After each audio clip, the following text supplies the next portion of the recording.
Example 2.12, இந்த எக்ஸாம்பிளில் 15 congruent to 3 mod dன்னு equation கொடுத்துருக்கு. இதிலிருந்து dயோட வேல்யூ கண்டுபிடிக்கணும். given 15 congruent to 3 mod d. நமக்கு congruence definition படி a congruent b mod n implies a minus b is divisible by n. So 15 congruent to 3 mod d.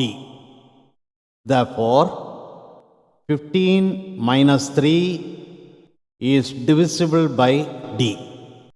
Therefore 15 minus 3 equal to k into d. 15 minus 3 is divisible by d na.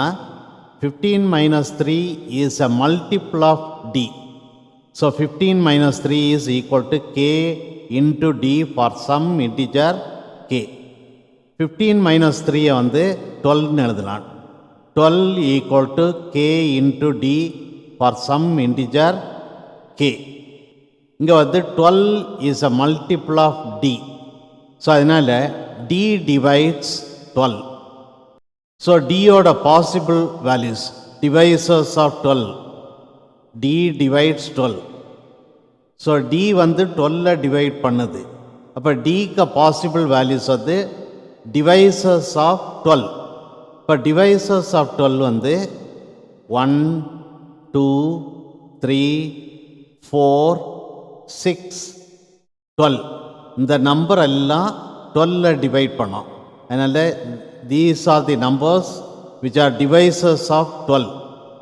So divisors of 12 வந்து 1, 2, 3, 4, 6, 12. நான் நமக்கு தந்திருக்க இக்குவேஷனில் 15 congruent to 3 mod d, அதாவது 15 d divide பண்ணி கிடைக்கக்கூடிய reminder வந்து 3. So இந்த dயோட value கண்டிப்பாக இந்த 3யோட கிரேட்டராக இருக்கணும். ஏன்னா இந்த d 15 டிவைட் பண்ணி கிடைக்கக்கூடிய ரிமைண்டர் வந்து 3. ஸோ இந்த dயோட வேல்யூ இந்த ரிமைண்டரோட கிரேட்டராக இருக்கணும். So the possible values of d are larger than 3. So the possible values of d are 4, 6, 12.